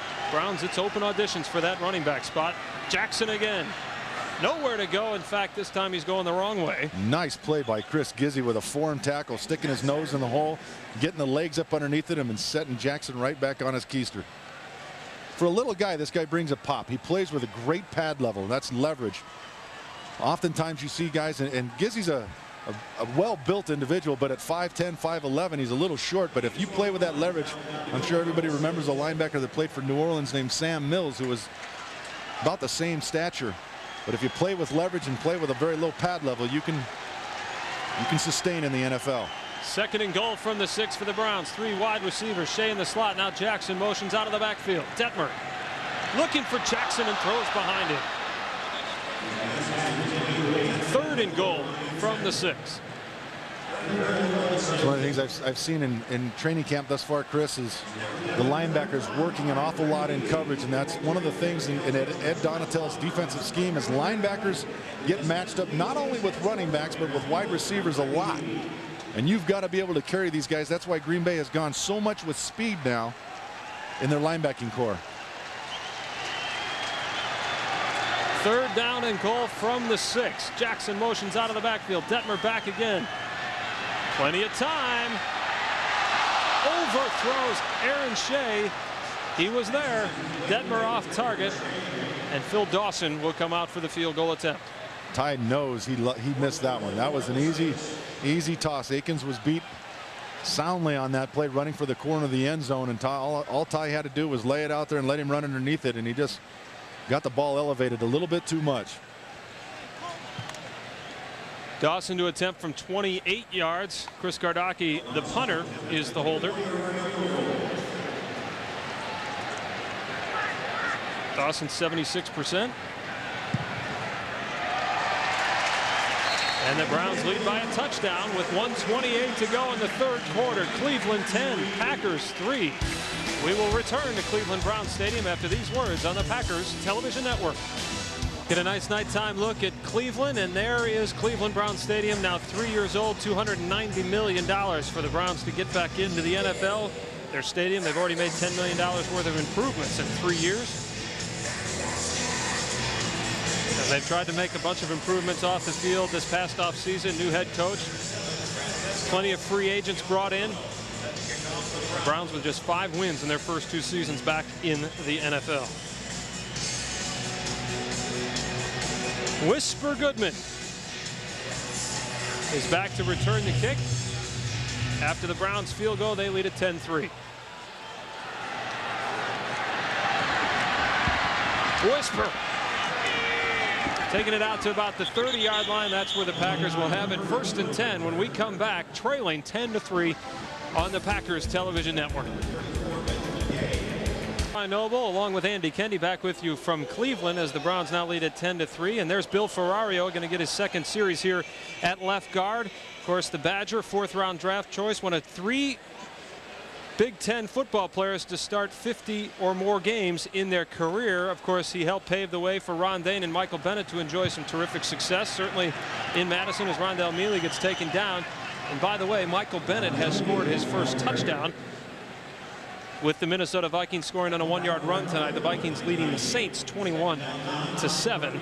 That game being played in San Antonio tonight. Plenty of exhibition games on the docket this evening. The Packers' next opponent will be the Denver Broncos 1 week from this Monday. That game will be played at Lambeau Field. The Broncos playing the Cowboys tonight, and Denver leading that one 13-0. 1 yard for Mealy. Peterson back in and back to pass. And again, Charles Lee working the right side. Charles Lee, 2 grabs tonight. Well, with the exception of one bad throw towards the end zone, I would say you have to be pleasantly pleased, I should say, not surprised, pleased with Doug Peterson's performance thus far. He seems to be moving the team and effective in his throwing, much better than what he has been in camp thus far. There's been some, everybody's well aware of the competition for the #2 quarterback, and at times Doug Peterson hasn't looked as crisp as you would like. 6 yards on the delay handoff to Rondell Mealy. That'll set up 2nd and 4. Wally Rayner with the tackle. I can't help but be impressed with Rondell Mealy. Time is going to wind down here on the 3rd quarter with the Packers trailing the Browns 10-3. But Billy Joe Tolliver still awaiting his turn this evening as we start the 4th quarter. Doug Peterson working on his 2nd drive tonight. The Packers facing a 2nd and 5 from the 45. Call it 2nd and 4. Mealy and Snyder in the backfield. Mealy out of the backfield. Mealy lowers the shoulders, gets the pads going straight, and picks up the 1st down. And he's been as impressive tonight in the game as he has been in camp.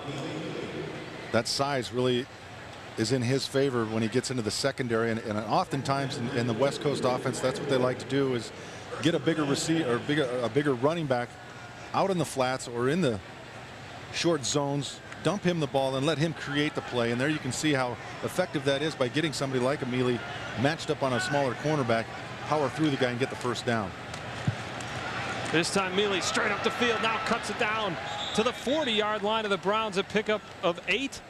Michael Jameson with the tackle, and Rondell Mealy continues to put down statistics. Without much, this is the first time I think Green Bay is going to have an opportunity to do any evaluating, because they really haven't had an awful lot of offensive opportunities to do so, and Mealy is making the most of it. And you have to wonder, without Tolliver getting his opportunities, we're into the fourth quarter now. Brett Favre playing almost the entire first half, with the exception of one kneel down by Doug Peterson. He's going to need a timeout here to. First timeout for the Packers here in the second half. Peterson will talk it over on a second and just over one from the 40. We'll come back to Cleveland after these words. You are watching the Packers Television Network. There's 10-3 in the fourth quarter. Just received word from the Packers PR staff that Dorsey Levens had x-rays on his left hand. They wouldn't release any more information, saying that Mike Sherman will address the media after the game, but it's anyone's guess what happened to Dorsey Levens' left hand, which had been x-rayed. All right, Andy, thanks very much. I guess Dorsey Levens, who spent far too much time modeling golf shirts a year ago, now back out of uniform again, and we saw him shaking his head earlier. We can't tell if he's got anything on the left hand, but clearly some concern once again for Dorsey Levens. I'll tell you what, Doug Peterson's getting some protection, and if that's any indication of what Bill Ferrario is capable of, I think it was Billy just flat pancake somebody. Just an awesome protection job by the Green Bay Packers second unit of their offensive line.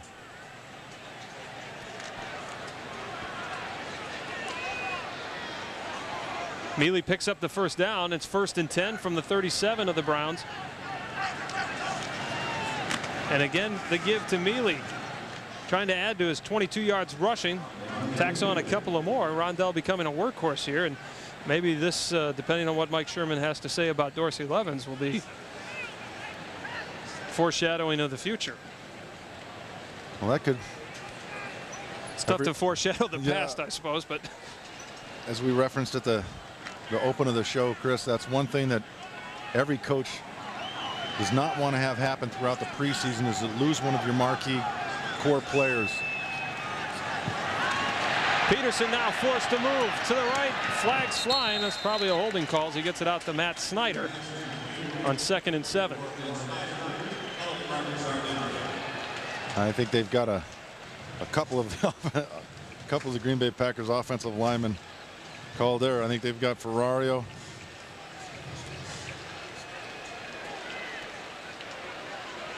Holding by the offense, number 69, 10-yard penalty. Repeat, second down. Richard Mercier, free agent. Mercier, 69, playing guard and right about there. When you get the stretch of the jersey, that's when you're going to get called, and here comes Hockley's flag. You can see him preparing to throw it down at the bottom. Take a good look at Richard Mercier, Brian, and then tell me if you think he'd be a really good mogul skier. Amph, Alberta, Canada, skiing down the slope. He was ranked 5th nationally in Canada. He's from Montreal. 5th as a junior. Of course, he's probably a little smaller, and down goes Doug Peterson. Arnold Miller with the sack. A familiar feeling for Doug Peterson, who got beat up last year as the Browns starter behind an offensive line that had its problems. And that's what everybody was speculating as to what type of abuse Doug Peterson had taken his last 2 years, in like what they call an ET stunt inside, where a end goes first, tackle loops around, and Frank Winters didn't see it coming. He gets right by Frankie and ends up on Doug Peterson's lap in a hurry.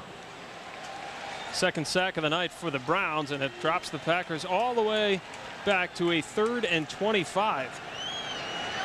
Going the wrong direction, I think. Peterson looking to make something happen down the right sideline, intended for Charles Lee, and there's a flag. Defending on the play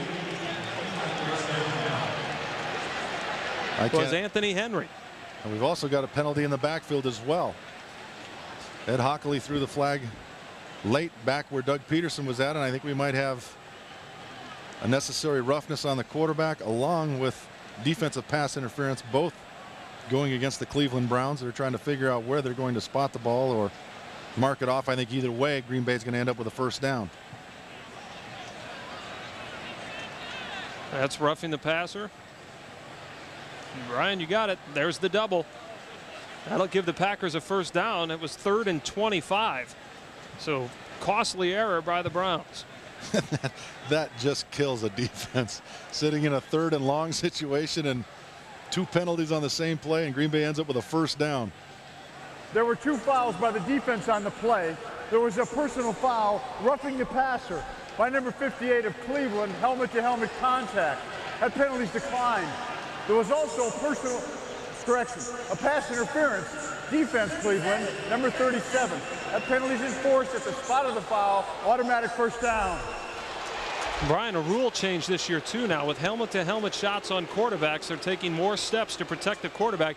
Helmet-to-helmet can get you fined and or suspended for the next game this year, and Wally Rayner violating. I think we just put red jerseys on them. The rule. Just put the red jerseys on them, and you want to protect them that much. I think you're taking the game away from the defensive players to some extent. 1st and 10 from the 30. Wow, that kid Rondell Mealy, elusive. He is running hard. That ball got out there loose high in the air, but Rondell able to hold on and take it down for a 6-yard gain to the 24. He is putting his head down, picking his hole, and running with authority. Oftentimes running backs tend to try to pick a hole and wait for it to happen. Watch him look, boom, makes the cut. And feet are constantly moving for Rondell Mealy. And he is a big man. We mentioned he's 225. He's going to run through a lot of arm tackles. 31 yards now for Mealy on 8 carries. Peterson tried to force one into Bobby Collins. That'll bring up 3rd down. They would like to get their tight ends more involved in this offense, and tight ends just have 1 catch tonight. Bubba Franks in the first quarter. And Collins, and unfortunately David Martin is not able to play tonight because of a viral infection, and he felt a little tightness in his chest prior to the game. He was scratched, and that is a position that they definitely want to get more out of. Bubba had 2 catches tonight, for 19 yards. So 3rd down and 5 from the 25. Peterson trying to cap this drive off. Wide open. Charles Lee on the cross. Charles Lee with the first down to the 12. And there's the awareness that you like to see in a young athlete, where he realizes he needs the first down. He doesn't start doing all the shaking and moving and all that. He puts his head down, knows where the marker's at, and gets the first down. 10 catches a year ago. Has improved his speed in off-season workouts. Spent that time in Green Bay. And again, you were talking about this earlier, Brian. If they go with 5 receivers, there's a good chance that a very good guy will be let go, and you would think that they'd then pull a trigger on a trade and at least try and get a draft choice if they have to put a Charles Lee or Donald Driver out on the street.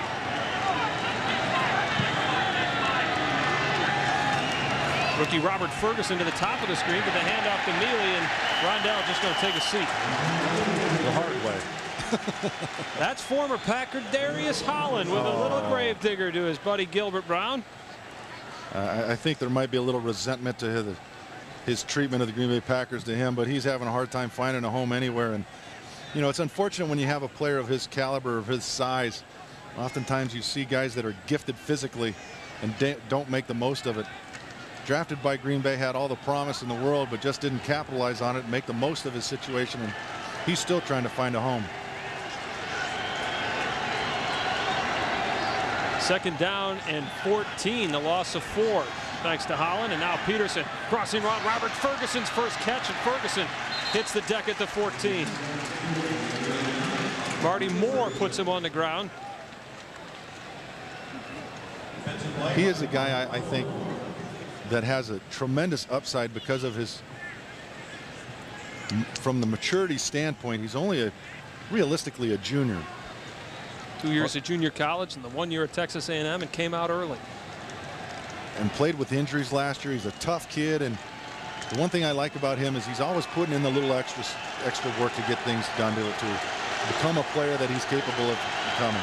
All right, 3rd down and 11. The Packers in the red zone trying to improve from a year ago. Peterson with 3 wideouts. Peterson finds Driver in the middle.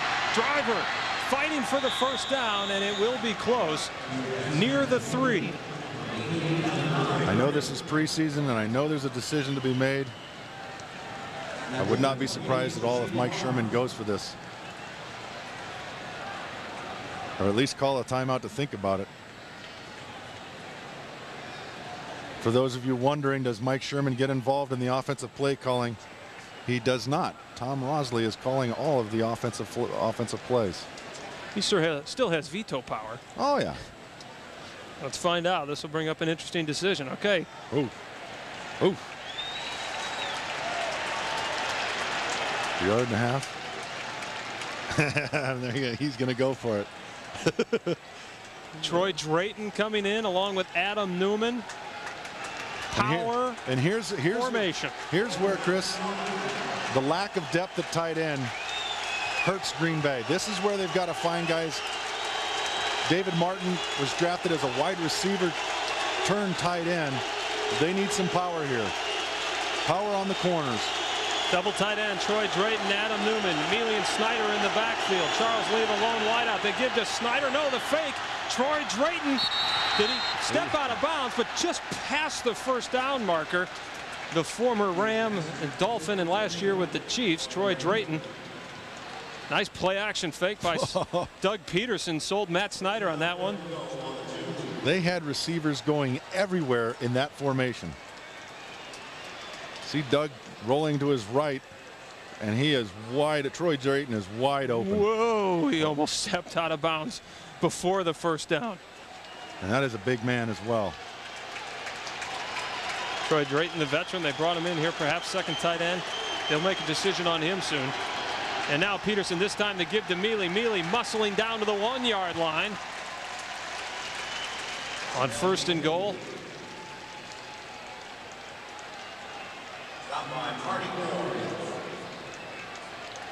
It's nice when a quarterback has the ability to get down to the end zone and just hand it off to a guy like Rondell Mealy and let him try to push it over.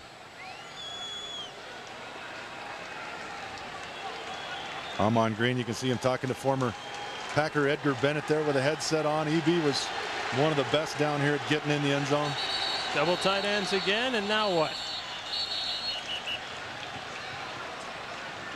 Defense. Before the ball was snapped, timeout, Cleveland. That's their second charge timeout. So the Browns want to talk it over with their back against the goal line. We'll let them do that. We'll step away and come back to see if the Packers can punch it in and tie this game right after these words on the Packers Television Network. When a law firm has built 3.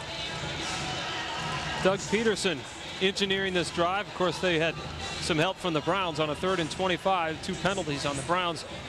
They had their choice. That picked up the first down. The drive is alive. They converted on a 4th and 1 inside the 5-yard line, and here they are knocking on the door. 3 tight ends in the game. Peterson on the rollout. Over the head of Bobby Collins. He had him. And like Ty Detmer, Peterson overthrows an open receiver in the end zone. I think the problem there was Doug Peterson got a little pressure off the hard corner there. Mercier wasn't able to get out and cut down the outside defensive end rush end, and he got in Doug's face and had to throw it up. 3rd and 1 now. Again, 3 tight ends. Snyder and Mealy in the backfield. Mealy straight ahead. Lost the ball and recovered by the Browns. Taken out of the end zone to the 6-yard line, Michael Smith.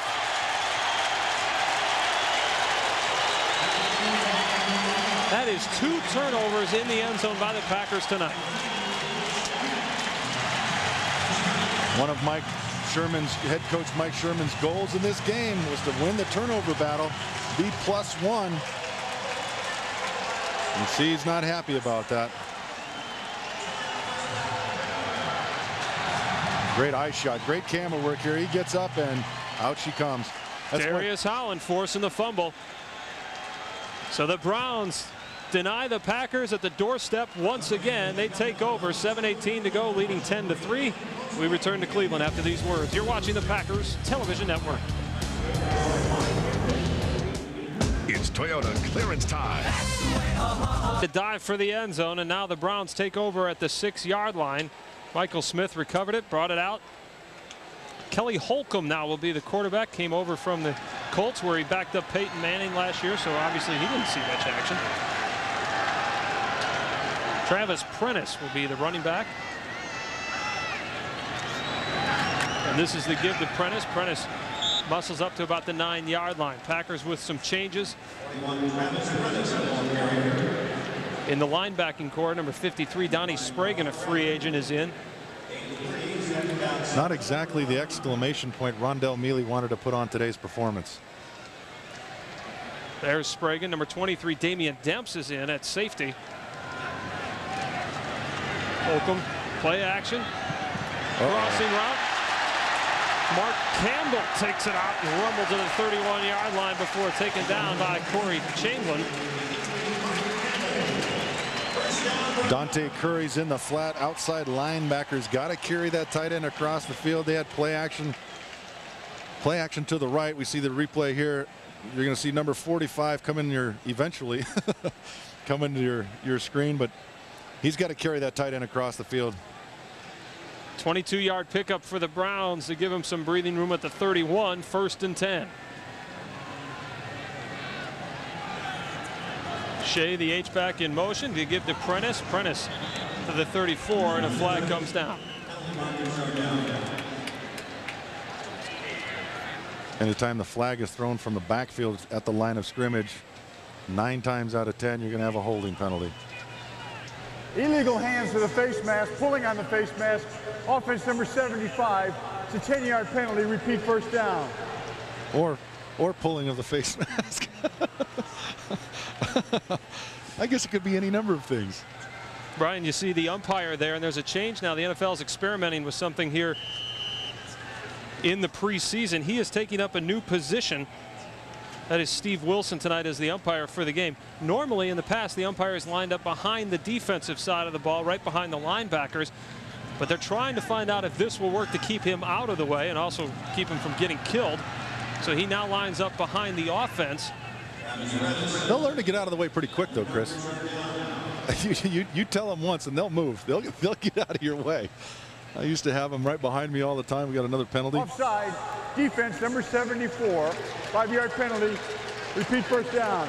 Devon Claybrooks offside there. They're experimenting. They're going to do it in week 1 of the preseason and again in week 3. And then they won't do it in the regular season, but they'll discuss perhaps the change for next year. See, there he goes. The umpire is in the black hat. Your referee is in the white hat, and they'll take up opposite positions. And his job, the umpire, is to watch the interior of the line. They think he'll get a better field of vision if he's not worried about receivers and linebackers crossing and taking his head off. Or a quarterback throwing the ball in his lap. Which happened last year with umpire cam.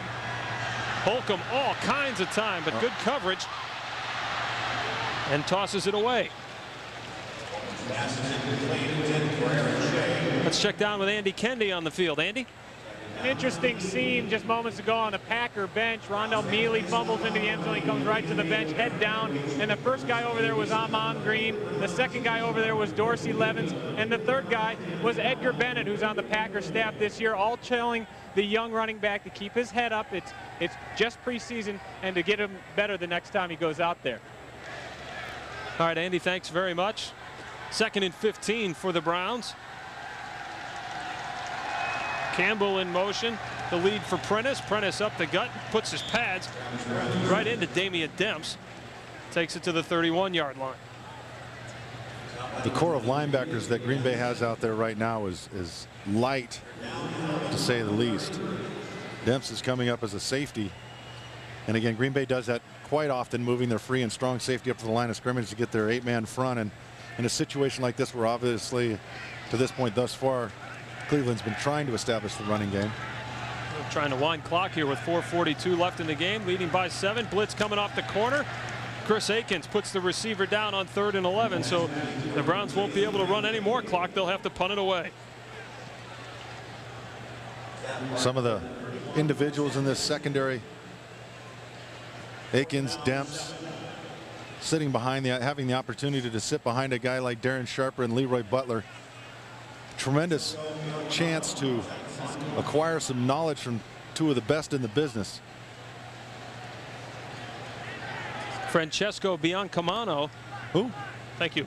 Will be punting. Charles Lee back to return now. Oh, yeah. By Dante Curry. Out of bounds. No, it bounces back inbounds. Scramble for it. Matt Snyder has it. The Packers in terrific position. You couldn't ask for a bigger play than that. And that was one of Mike Sherman's comments in that production meeting, is they want to have more big plays. And I guess this would fit into that category as a big play. What a tremendous play by the special teams unit. The rookie undrafted free agent flying in to make a big special teams play. Curry with the block, Snyder with the recovery. Packers have it. First down at the 18 when we come back.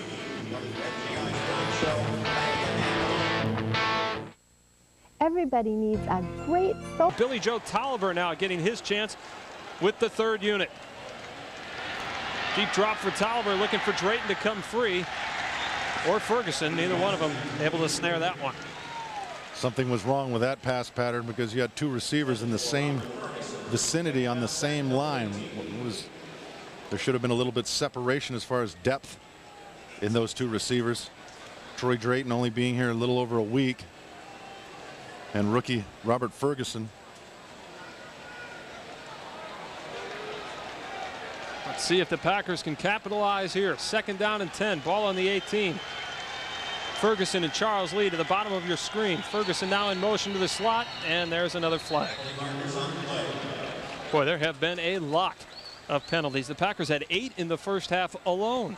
Before the snap, false start by the center, number 64, Green Bay. 5-yard penalty. It's still second down. Tom Shaw. How is the center possibly offsides? Over the past 75 years, millions have watched the Goodyear blimps hovering over special events. Tonight we have the spirit of Goodyear carrying on the proud tradition. You can find out more about the Goodyear blimp fleet. Go onto the internet, log on to www.goodyear.com. Added bonus for us tonight here in Ohio. Makes it 2nd and 15 after the Shaw false start. Mike Horacek into the game. Tolliver on the drop. Charles Lee sits down and then taken down. Forward progress at the 17. Wally Rayner, the tackle for the Browns. It's a heck of a linebacker right there, Wally Rayner. Big time stats. Charles Lee sitting down, another example of the West Coast offense. The wrinkles that Tom Rosley has thrown in, getting the receiver underneath, dumping him the ball, and allowing him the opportunity to create some offense. Just a good play by Wally Rayner to come up and make the tackle. Third down and 9, 17-yard line. Packers trailing by 7. Precious time winding down, and Billy Joe Tolliver, somebody lined up wrong, and he has to burn a timeout. That is their second. Dwindling on them. 3:06 left to go in the fourth quarter. They have it on 3rd down and 9 at the 17, Brian. They have had some problems executing in the red zone, and that will be a great source of frustration for Mike Sherman, because that is one thing they need to improve on from a year ago. Tolliver in the shotgun. Dumps it off to Damon Parker, and that won't get a first down. Anthony Poindexter, the former Baltimore Raven, with the tackle. Billy Joe Tolliver's very new to this offense, needless to say, and trying to digest it and figure out where to go with his passes. And in a situation like that, 3rd and 9. Do you think the wristband's big enough to have the 4th down and 7 category on it?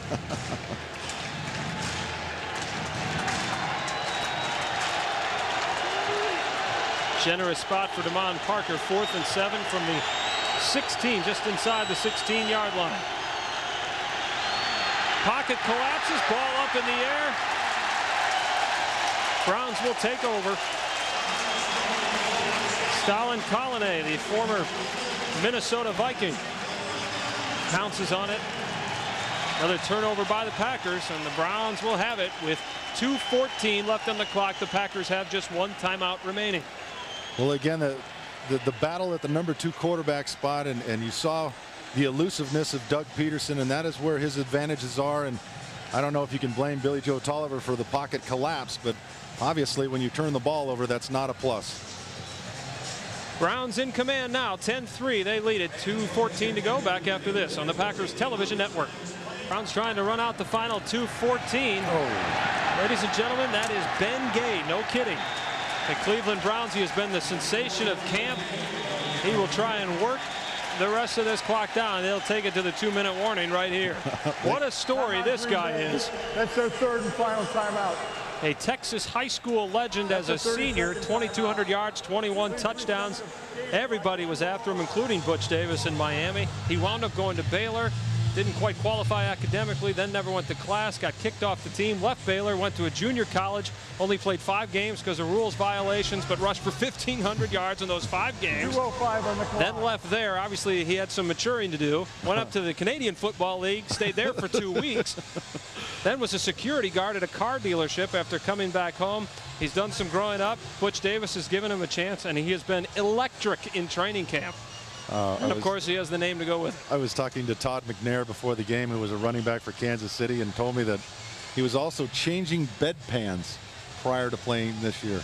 Can you imagine that? I mean, what a tremendous story. He was changing bedpans at a care center and has now got an opportunity of a lifetime. And making the most of it, I might add. Says he's got equal parts of all the greats in him. James Brown, Walter Payton, he named them all. Picked up 8 yards. The Packers burned a timeout before we got to the 2-minute warning. So they have none left. And now the 2-minute warning. We will return for the final 2. The Browns lead it by 7. 10-3 on the Pack 10 from their own 32. The Packers have no timeouts remaining in what has been a typical first preseason game. I was going to say, Chris, your typical first preseason games. Tons of penalties, 1 touchdown, and for the Green Bay Packers, 3 turnovers. 4 in the game. There's Darren Sharper. Had the bridge of his nose cut earlier in the game, got stitched up. That's what the ice was for. Ben Gay to the 35. I'm sorry. I'm sorry. There was just something wrong about that. Ty Detmer before the game again. I was down on the field, and Ty Detmer, being from Texas, was well aware of him before he ever came here. He knew of the legend. His nickname now, the Legend, which is better than being named after a sports ointment. Tonight's Chrysler Jeep Player of the Game. We'll get to that after this play. It's 1:22 and ticking on the clock. Kelly Holcomb just winding it down here before he snaps it. Ben will get another chance. Reverses his field. Finds a little room. Knocks Corey Chamberlain a couple yards back, and Ben Gay fired up. All right, now to tonight's Chrysler Jeep Player of the Game. For lack of a whole bunch of viable candidates, we'll go with Dorsey Levens. Of course, we're not sure what is wrong with the left hand after the x-rays, but Levens with 54 total yards tonight. 29 on the ground, 25 receiving, had a big 20-yard run, gained 29 of the 52 yards on the Packers' only scoring drive of the night. And to that point, proved the knees were healthy. Now everybody just has to wait and hear what they have to say about the hand. But he doesn't have a bandage on it. He doesn't have ice on it. So maybe it's not too much to be concerned about. 3rd and 1. Ben Gay muscling for the first down. Wow. And jaw-jacking with Damian Demps. Well, you don't need, let your play and do the statement, big fella. You don't need to be. And this one's over. For the first time since 1993, the Packers lose their exhibition opener, and Butch Davis wins in his NFL exhibition debut in Cleveland in front of what was supposed to be a sold-out crowd, but not quite that many in the stadium tonight.